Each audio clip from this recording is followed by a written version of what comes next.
Hello and welcome to the latest episode of Marketing Crack, and today I'm going to tell you how much we spend on our own marketing. Welcome back. One of the biggest ironies in business is not practicing what you preach. The builder whose own house is falling down, the business coach who doesn't understand his or her own numbers, and yes, the marketing agency that tells everyone to spend lots of money on their marketing but doesn't spend any money on their own. Now, this is definitely not the case with Codebreak, and I'm going to share that number with you.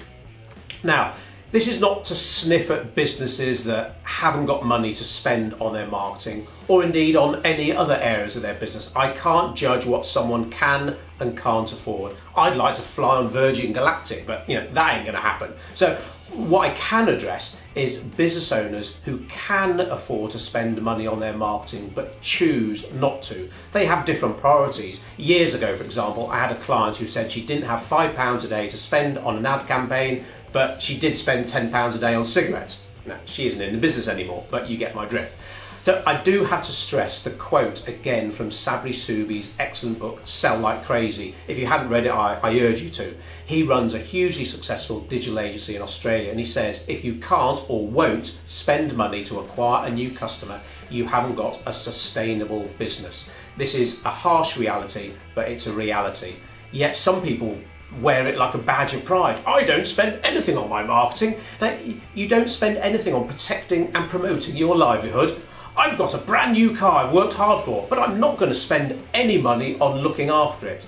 It's just madness, really. So, word of mouth on its own will only get you so far. Remember, customer loyalty is great, but people who are loyal to themselves first. They always will be. It's important that you look at the maths and work out the average lifetime value of a customer. If a new sale brings you in £5,000, how much are you prepared to land that sale? It's boring, but it's important, because if the answer is zero, it's mad when you think about it, because marketing is an investment, not a cost. Now, in our experience, about 75% of business owners get this. The other 25% view marketing as a necessary evil or a waste of time, and you'll also be wasting your time all the time if you try and convince them otherwise. Now, okay, let's not skirt around it. Codebreak spend. We have a few clients abroad, but generally we help SMEs in the UK. So we market ourselves across the whole of the UK. Our services aren't cheap, but we're not city agency prices either. Now, we're currently spending about £3,000 a month on our marketing. Again, I'm not going to tell clients they need to spend money on their marketing, but not spend any of my own money. If any client were to ask me how much we spend and what we spend it on, I'd happily show them. Imagine if I were to advise a client that they need to be spending 20 quid a day on Facebook ads, then they ask me how much I spend on Codebreak's Facebook ads, and I say £1 a day, or I don't spend anything. I tell them I rely solely on word of mouth and pixie dust. So £3,000 a month. I know some businesses who will drop that to sponsor one event, but in fact, we've done that ourselves too. But I know some businesses who wouldn't spend £3,000 on their marketing over the course of a whole year.